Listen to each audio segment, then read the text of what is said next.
भारत में ऋतुचक्र परिवर्तन के साथ चांद चैत्र और आश्विन माह में नवरात्र त्योहार मनाने के पीछे तो आध्यात्मिक महत्व है, अधिकंतु ऋतु परिवर्तन से जुड़े वैज्ञानिक महत्ता भी है। इस अवसर पर माता को स्तुति किया जाता है, यथा रोगानशिशान्पहसि तुष्टारुष्टा तु कामान् सिक्लान्भीष्टान् त्वामाश्रितान न विपन्नराना त्वामाश्रिता ह्याश्रयता प्रयान्ति। अर्थात, हे देवी, आप प्रसन्न होने पर सब रोगों को नष्ट कर देती हो और कुपित होने पर मनोवांछित सभी कामनाओं का नाश कर देती हो। जो लोग आपकी शरण में जाते हैं, उन पर विपत्ति नहीं आती। आपकी शरण में गए हुए मनुष्य दूसरों को शरण देने वाले हो जाते हैं। इस स्तुति के भावार्थ में है अध्यात्म विज्ञान की महत्ता प्रकीर्तित।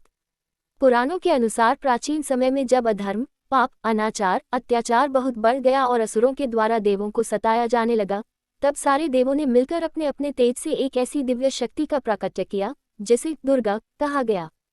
फिर इसी शक्ति रूपिणी दुर्गा ने असुरों का विनाश किया। इस शक्ति के 9 विभिन्न रूपों को ही नवदुर्गा कहा गया। दरअसल इस पौराणिक आख्यान से थोड़ा हटकर एक अलग पहलू पर भी विचार करना है, जो वैज्ञानिक और खगोलीय तथ्यों को भी समेटे हुए है। पूर्वोक्त चैत्र और अश्विन माह में पंचभूतों से उद्भूत 5 ऊर्जाएं सौर मंडल में प्रवेश कर सौर ऊर्जा का रूप धारण कर लेती हैं तथा 9 भागों में विभाजित हो जाती हैं और 9 मंडलों का अलग अलग निर्माण कर लेती हैं। ये 9 मंडल ही ज्योतिष शास्त्र के नवग्रह हैं। इन ग्रहों से विभिन्न वर्णों की रश्मियां जरती हैं, जो समस्त चराचर जगत को अपने प्रभाव में ले लेती हैं। इन्हीं से जीवों की उत्पत्ति तथा उनमें जीवन का संचार होता है। पृथ्वी पर भी इन्हीं पंचतत्वों के संयोजन से जीवन, जल, वायु, वनस्पति, खनिज, रत्न, धातु तथा विभिन्न पदार्थों का निर्माण हुआ है। वैज्ञानिकों के अनुसार ये ऊर्जाएं पृथ्वी पर उत्तरी ध्रुव की ओर से क्षरित होती हैं और पृथ्वी को यथोचित पोषण देने के बाद दक्षिणी ध्रुव की ओर से होकर निकल जाती हैं। इसी को आधुनिक विज्ञान मेरु प्रभाग कहता है। इसी मेरु प्रभाग ही पृथ्वी तथा मनुष्य अंदर के चुंबकत्व का कारण है। मनुष्य शरीर में रीढ़ की हड्डी के भीतर परम शून्यता के प्रतीक सुषुम्ना यानी शून्य नाड़ी होती है। यहाँ स्थित वह परम शून्य उस परम तत्व का ही रूप है, जो अनादिकाल से मनुष्य के शरीर में सुप्तावस्था में रहता आया है। नवरात्र के दिनों में मनुष्य के हाथ अनायास ही एक अलौकिक अवसर लग जाता है, जब उसकी चेतना में आलोड़न होने लगता है। इस समय मनुष्य के अंदर चुंबकीय शक्ति में भी वृद्धि होने लगती है। मेरुप्रभा का दृश्यमान रूप जितना विलक्षण और अद्भुत है, उससे भी कहीं अधिक विलक्षण और अद्भुत है। उसका अदृश्य रूप, इस मेरुप्रभा का प्रभाव समस्त भूतल पर पड़ता है। इससे संपूर्ण भूगर्भ, समुद्र तल, वायुमंडल तथा ईथर के महासागर में जो विभिन्न प्रकार की हलचलें होती रहती हैं, उनका बहुत कुछ संबंध इसी मेरुप्रभा से होता है। सिर्फ इतना ही नहीं, उसकी हलचलें जीवधारियों की शारीरिक, मानसिक स्थितियों को भी प्रभावित करती हैं। मनुष्यों पर तो उसका प्रभाव विशेष रूप से पड़ता है। उत्तरी ध्रुव पर धरती भीतर की ओर धंसी हुई है, जिस कारण 14,000 फीट गहरा समुद्र बन गया है। इसके विपरीत दक्षिणी ध्रुव 19,000 फीट कुबड़ की तरह उभरा हुआ है। उत्तरी ध्रुव पर बर्फ बहती रहती है तथा दक्षिणी ध्रुव पर बर्फ जमी रहती है।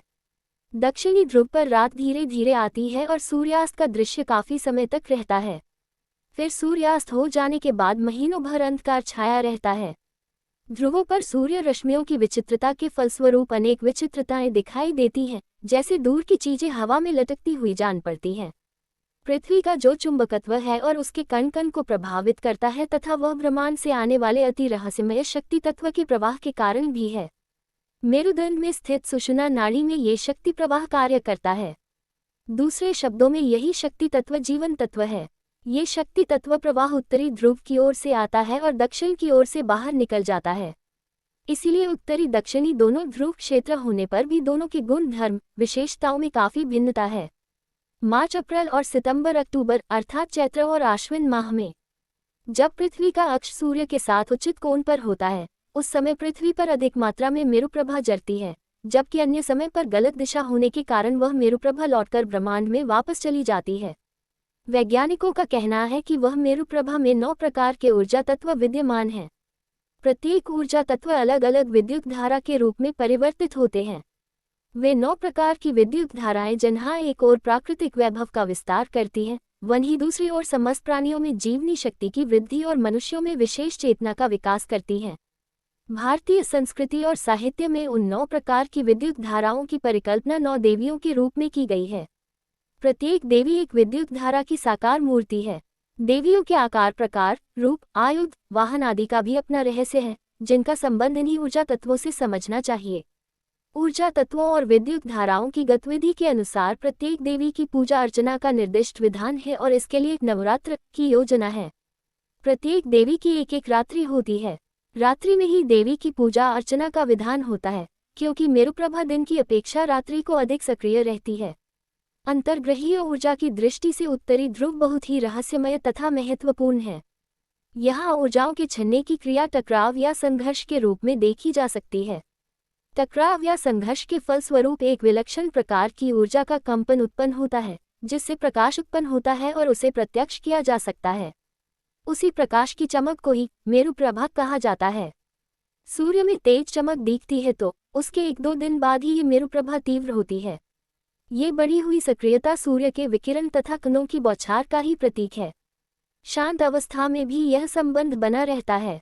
ये कण अति सूक्ष्म इलेक्ट्रॉन और प्रोटॉन होते हैं, जो लगभग 1000 मील प्रति घंटे की गति से दौड़ते हुए पृथ्वी तक आते हैं, जबकि प्रकाश पृथ्वी तक पहुंचने में कुल 8 मिनट लेता है।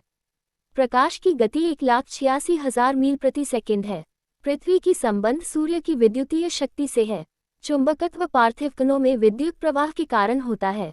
इसीलिए पृथ्वी की चुंबकीय क्षमता सूर्य के ही कारण है और सूर्य को शक्ति प्राप्त होती है अंतर्ग्रहीय विद्युत ऊर्जा तरंगों से, जिनका मूल स्रोत है वही अनादि शक्ति की प्रतीक आद्याशक्ति माता भगवती।